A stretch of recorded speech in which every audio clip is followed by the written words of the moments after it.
छत्रपति शिवाजीराजे भोसले 1627 से 1880 ईस्वी भारत के एक महान राजा एवं रणनीतिकार थे, जिन्होंने 1674 ईस्वी में पश्चिम भारत में मराठा साम्राज्य की नींव रखी।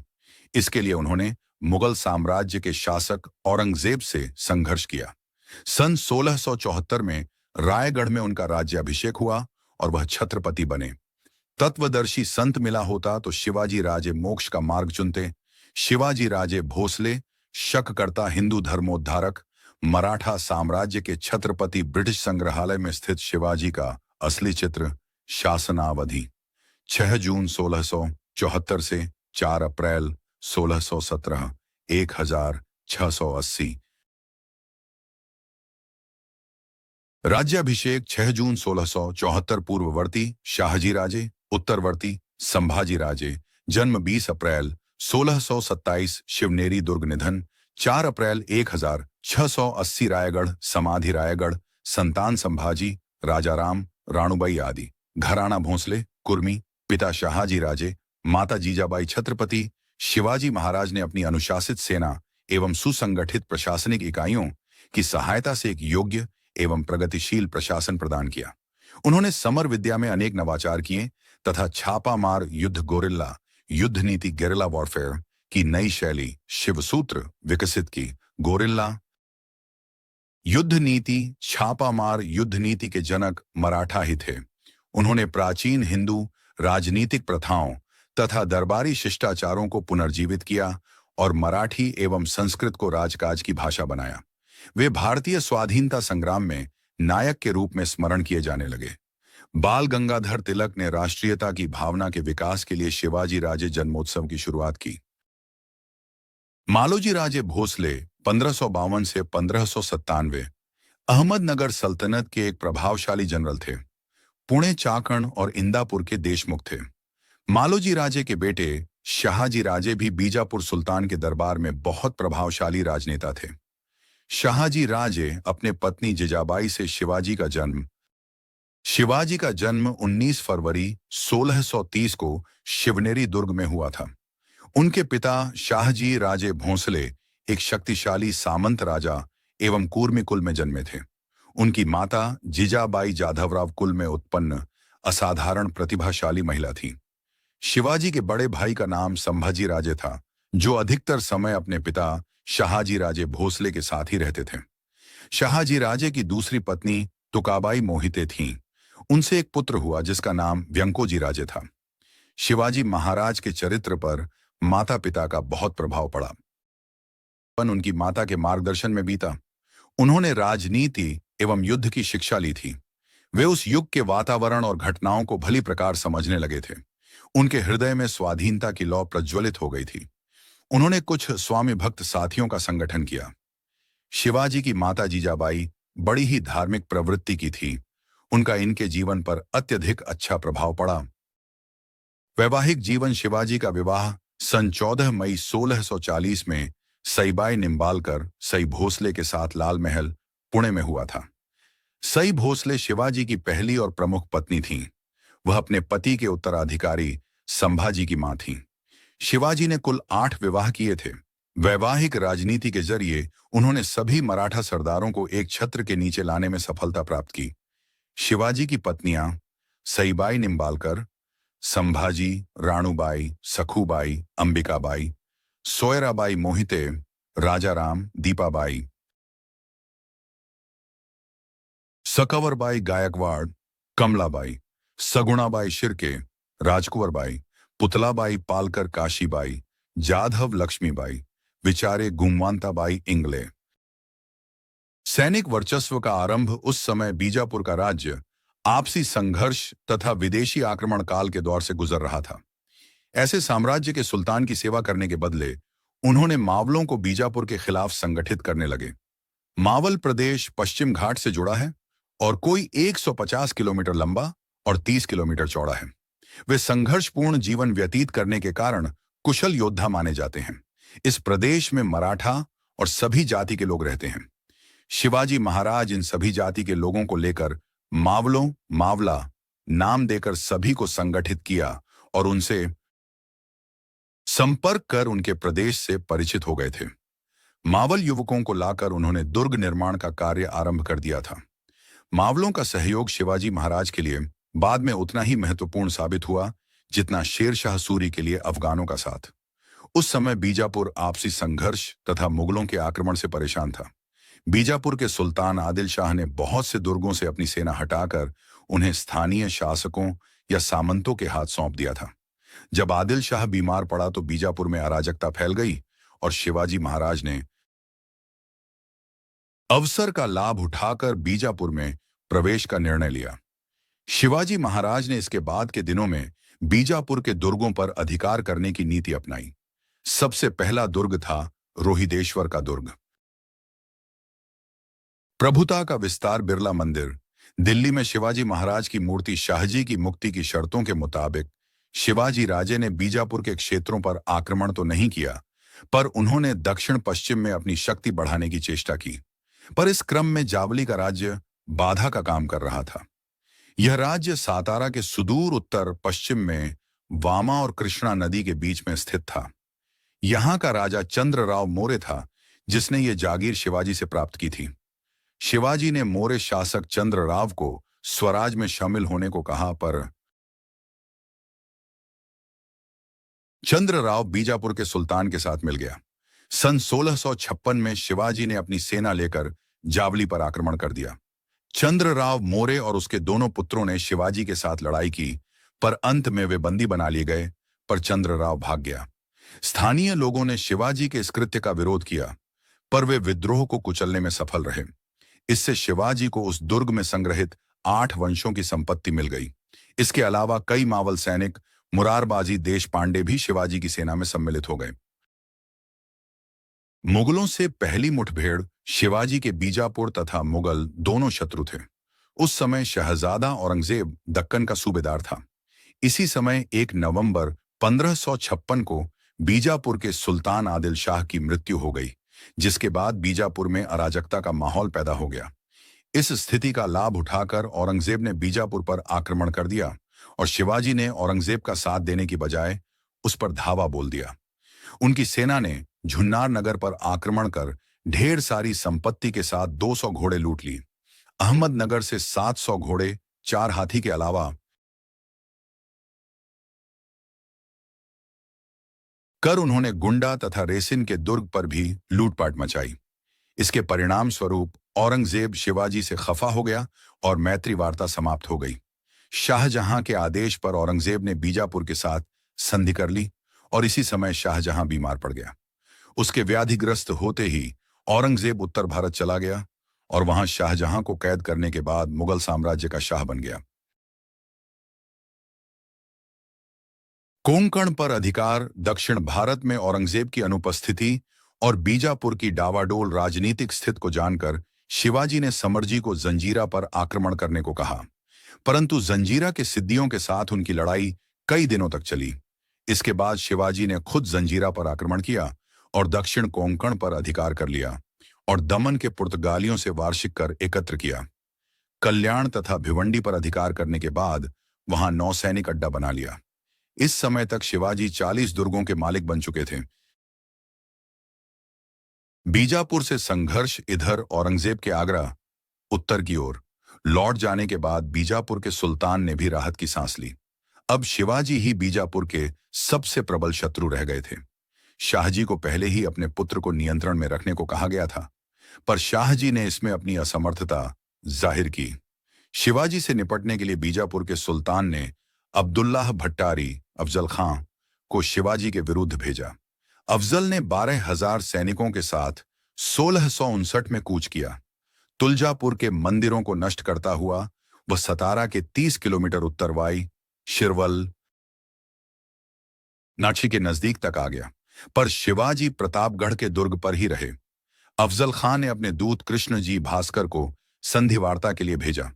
उसने उसके मार्फत यह संदेश भिजवाया कि अगर शिवाजी बीजापुर की अधीनता स्वीकार कर ले तो सुल्तान उसे उन सभी क्षेत्रों का अधिकार दे देंगे जो शिवाजी के नियंत्रण में हैं। साथ ही शिवाजी को बीजापुर के दरबार में एक सम्मानित पद प्राप्त होगा। हालांकि शिवाजी के मंत्री और सलाहकार असंधि के पक्ष में थे, पर शिवाजी को यह वार्ता रास नहीं आई। उन्होंने कृष्ण जी भास्कर को उचित सम्मान देकर अपने दरबार में रख लिया और अपने दूत गोपीनाथ को वस्तु स्थिति का जायजा लेने अफजल खां के पास भेजा। गोपीनाथ और कृष्ण जी भास्कर से शिवाजी को ऐसा लगा कि संधि का षड्यंत्र रचकर अफजल खां शिवाजी को बंदी बनाना चाहता है। अतः उन्होंने युद्ध के बदले अफजल खां को एक बहुमूल्य उपहार भेजा और इस तरह अफजल खां को संधि वार्ता के लिए राजी किया। संधि स्थल पर दोनों ने अपने सैनिक घात लगाकर रखे थे। मिलने के स्थान पर जब दोनों मिले तब अफजल खां ने अपने कठियार से शिवाजी पे वार किया। बचाव में शिवाजी ने अफजल खां को अपने वस्त्रों वाघनखों से मार दिया। 10 नवंबर 1559 अफजल खां की मृत्यु के बाद शिवाजी ने पन्हाला के दुर्ग पर अधिकार कर लिया। इसके बाद पवनगढ़ और वसंतगढ़ के दुर्गों पर अधिकार करने के साथ ही साथ उन्होंने रुस्तम खां के आक्रमण को विफल भी किया। इससे राजापुर तथा दावुल पर भी उनका कब्जा हो गया। अब बीजापुर में आतंक का माहौल पैदा हो गया और वहां के सामंतों ने आपसी मतभेद भुलाकर शिवाजी पर आक्रमण करने का निश्चय किया। 2 अक्टूबर 1665 को बीजापुरी सेना ने पन्हाला दुर्ग पर अधिकार कर लिया। शिवाजी संकट में फंस चुके थे, पर रात्रि के अंधकार का लाभ उठाकर वे भागने में सफल रहे। बीजापुर के सुल्तान ने स्वयं कमान संभालकर पन्हाला पवनगढ़ पर अपना अधिकार वापस ले लिया, राजापुर को लूट लिया और श्रृंगारगढ़ के प्रधान को मार डाला। इसी समय कर्नाटक में सिद्दी जौहर के विद्रोह के कारण बीजापुर के सुल्तान ने शिवाजी के साथ समझौता कर लिया। इस संधि में शिवाजी के पिता शाहजी ने मध्यस्थता का काम किया। सन 1662 में हुई इस संधि के अनुसार शिवाजी को बीजापुर के सुल्तान द्वारा स्वतंत्र शासक की मान्यता मिली। इसी संधि के अनुसार उत्तर में कल्याण से लेकर दक्षिण में पोंडा तक 250 किलोमीटर का और पूर्व में इंदापुर से लेकर पश्चिम में दावुल तक 150 किलोमीटर का भूभाग शिवाजी के नियंत्रण में आ गया। शिवाजी की सेना में इस समय तक 30,000 पैदल और 1,000 घुड़सवार हो। मुगलों से संघर्ष शिवाजी द्वारा अफजल खान का वध 20वीं शताब्दी के आरंभिक काल में सालाराम हल्दनकर द्वारा चित्रित। उत्तर भारत में बादशाह बनने की होड़ खत्म होने के बाद औरंगजेब का ध्यान दक्षिण की तरफ गया। वो शिवाजी की बढ़ती प्रभुता से परिचित था और उसने शिवाजी पर नियंत्रण रखने के उद्देश्य से अपने मामा शाइस्ता खां को दक्षिण का सूबेदार नियुक्त किया।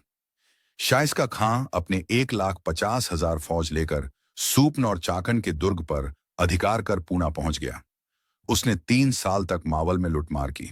एक रात शिवाजी ने अपने 350 मवलों के साथ उन पर हमला कर दिया। शाइस्ता तो खिड़की के रास्ते बच निकलने में कामयाब रहा, पर उसे इसी क्रम में अपनी 4 अंगुलियों से हाथ धोना पड़ा। शाइस्ता खां के पुत्र अबुल फतह तथा 40 रक्षकों और अनगिनत सैनिकों का कत्ल कर दिया गया। यहां पर मराठों ने अंधेरे में स्त्री पुरुष के बीच भेद न कर पाने के कारण खान के जनान खाने की बहुत सी औरतों को मार डाला था। इस घटना के बाद औरंगजेब ने शाइस्ता को दक्कन के बदले बंगाल का सूबेदार बना दिया और शाहजादा मुअज्जम शाइस्ता की जगह लेने सूरत में लूट इस जीत से शिवाजी की प्रतिष्ठा में वृद्धि हुई। 6 साल शाइस्ता खान ने अपनी 1,50,000 फौज लेकर राजा शिवाजी का पूरा मुल्क जलाकर तबाह कर दिया था। इसलिए उसका हर्जाना वसूल करने के लिए शिवाजी ने मुगल क्षेत्रों में लूटपाट मचाना आरंभ किया। सूरत उस समय पश्चिमी व्यापारियों का गढ़ था और हिंदुस्तानी मुसलमानों के लिए हज पर जाने का द्वार। यह एक समृद्ध नगर था और इसका बंदरगाह बहुत महत्वपूर्ण था। शिवाजी ने 4,000 की सेना के साथ 1664 में 6 दिनों तक सूरत के धनाढ्य व्यापारियों को लूटा। आम आदमी को उन्होंने नहीं लूटा और फिर लौट गए। इस घटना का जिक्र डच तथा अंग्रेजों ने अपने लेखों में किया है। उस समय तक यूरोपीय व्यापारियों ने भारत तथा अन्य एशियाई देशों में बस गए थे। नादिर शाह के भारत पर आक्रमण करने तक 1639 किसी भी यूरोपीय शक्ति ने भारतीय मुगल साम्राज्य पर आक्रमण करने की नहीं सोची थी।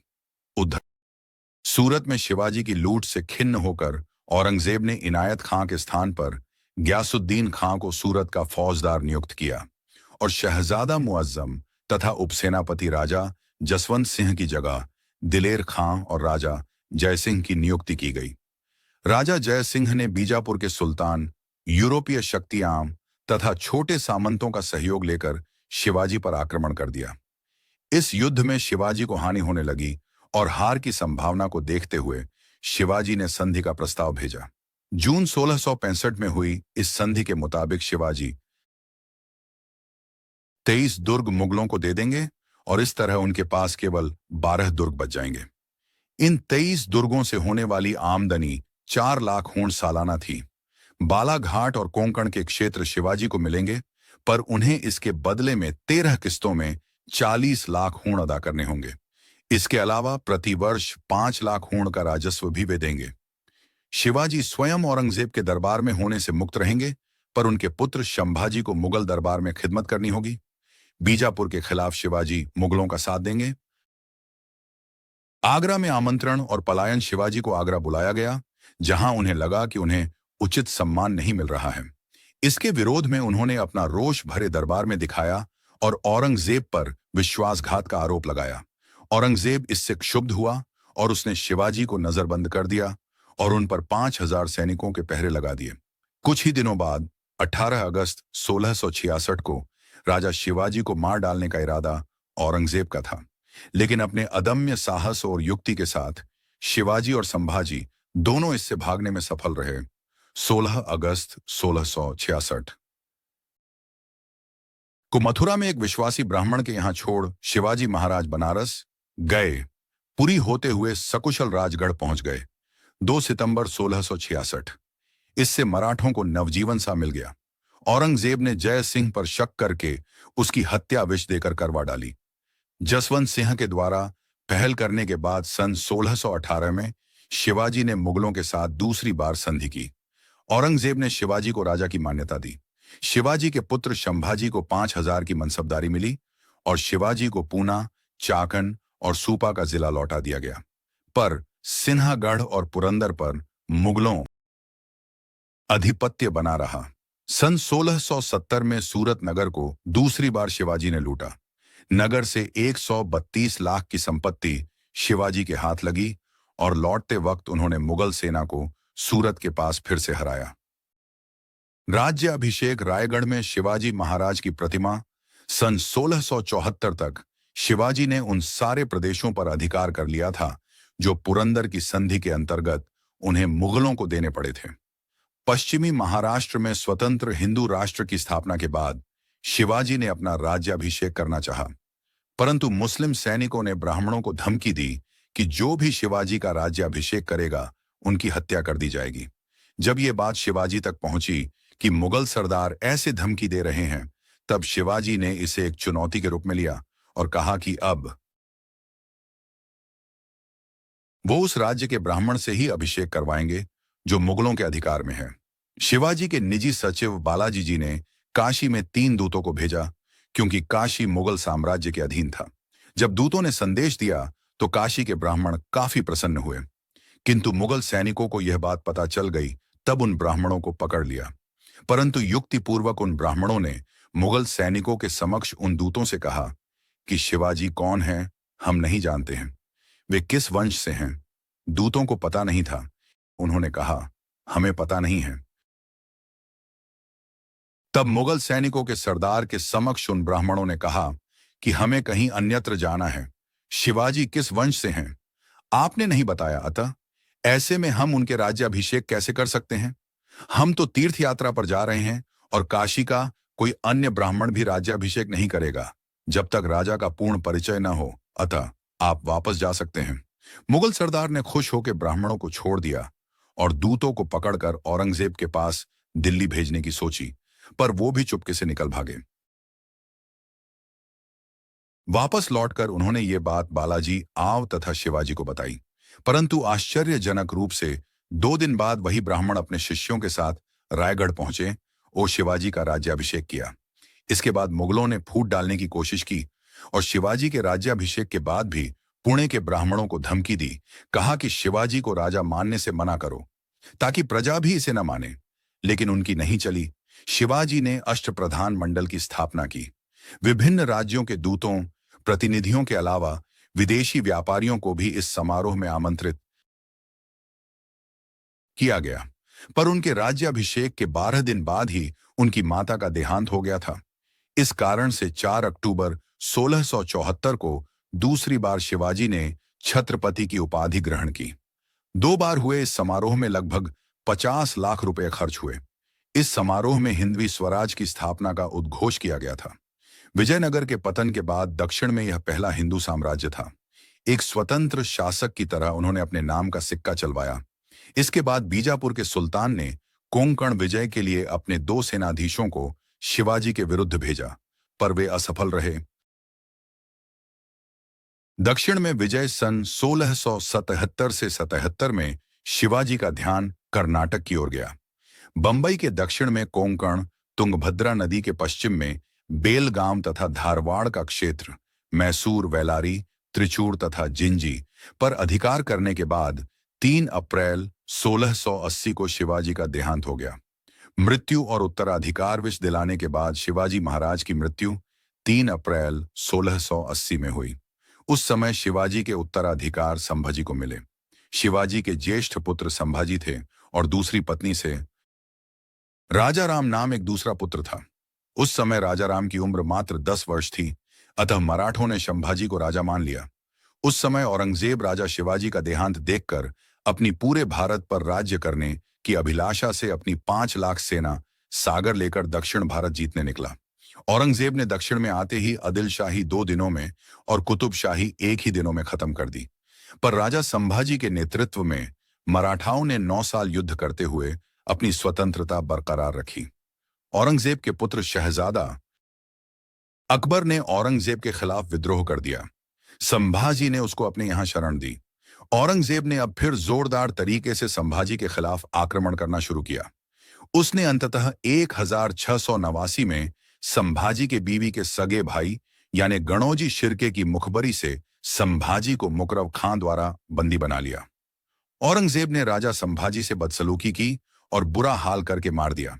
अपनी राजा की औरंगजेब द्वारा की गई बदसलूकी और नृशंसता द्वारा मारा हुआ देखकर पूरा मराठा स्वराज्य क्रोधित हुआ। उन्होंने अपनी पूरी ताकत से राजा राम के नेतृत्व में मुगलों से संघर्ष जारी रखा। 1700 ईस्वी में राजा राम की मृत्यु हो गई। उसके बाद राजा राम की पत्नी ताराबाई 4 वर्षीय पुत्र शिवाजी द्वितीय की संरक्षिका बनकर राज करती रही। आखिरकार 25 साल मराठा स्वराज्य के युद्ध लड़ के थके हुए औरंगजेब की उसी छत्रपति शिवाजी के स्वराज्य में दफन हुए। शासन और व्यक्तित्व शिवाजी को एक कुशल और प्रबुद्ध सम्राट के रूप में जाना जाता है। यद्यपि उनको अपने बचपन में पारंपरिक शिक्षा कुछ खास नहीं मिली थी, पर वे भारतीय इतिहास और राजनीति से सुपरिचित थे। उन्होंने शुक्राचार्य तथा कौटिल्य को आदर्श मानकर कूटनीति का सहारा लेना कई बार उचित समझा था। अपने समकालीन मुगलों की तरह वह भी निरंकुश शासक थे, अर्थात शासन की समूची बागडोर राजा के हाथ में ही थी। पर उनके प्रशासकीय कार्यों में मदद के लिए 8 मंत्रियों की एक परिषद थी, जिन्हें अष्टप्रधान कहा जाता था। इसमें मंत्रियों के प्रधान को पेशवा कहते थे, जो राजा के बाद सबसे प्रमुख हस्ती था। अमात्य वित्त और राजस्व के कार्यों को देखता था, तो मंत्री राजा की व्यक्तिगत दैनंदिनी का ख्याल रखाता था। सचिव दफ्तरी काम करते थे, जिसमें शाही मुहर लगाना और संधि पत्रों का आलेख तैयार करना शामिल होते थे। सुमंत विदेश मंत्री था। सेना के प्रधान को सेनापति कहते थे। दान और धार्मिक मामलों के प्रमुख को पंडित राव कहते थे। न्यायाधीश न्यायिक मामलों का प्रधान था। मंत्रियों के प्रधान को पेशवा कहते थे, जो राजा के बाद सबसे प्रमुख हस्ती था। अमात्य वित्त और राजस्व के कार्यों को देखता था, तो मंत्री राजा की व्यक्तिगत दैनंदिनी का ख्याल रखाता था। सचिव दफ्तरी काम करते थे, जिसमें शाही मुहर लगाना और संधि पत्रों का आलेख तैयार करना शामिल होते थे। सुमंत विदेश मंत्री था। सेना के प्रधान को सेनापति कहते थे। दान और धार्मिक मामलों के प्रमुख को पंडित राव कहते थे। न्यायाधीश न्यायिक मामलों का प्रधान था। प्रतिपच्चंद्र लेखे वर्धिष्णुर विश्ववंदिता शाह सुनो शिवस्यैषा मुद्रा भद्राय राजते। अर्थ, जिस प्रकार बाल चंद्रमा प्रतिपद धीरे धीरे बढ़ता जाता है और सारे विश्व द्वारा वंदनीय होता है, उसी प्रकार शाह जी के पुत्र शिव की यह मुद्रा भी बढ़ती जाएगी। प्रतिपच्चंद्र लेखे वर्धिष्णुर विश्ववंदिता शाह सुनो शिवस्याशा मुद्रा भद्राय राजते।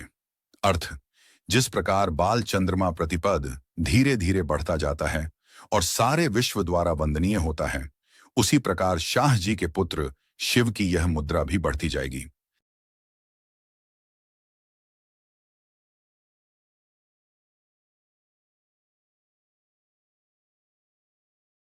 चरित्र शिवाजी महाराज को अपने पिता से स्वराज की शिक्षा ही मिली। जब बीजापुर के सुल्तान ने शाहजी राजे को बंदी बना लिया, तो एक आदर्श पुत्र की तरह उन्होंने बीजापुर के शाह से संधि कर शाहजी राजे को छुड़वा लिया। इससे उनके चरित्र में एक उदार अवयव नजर आता है।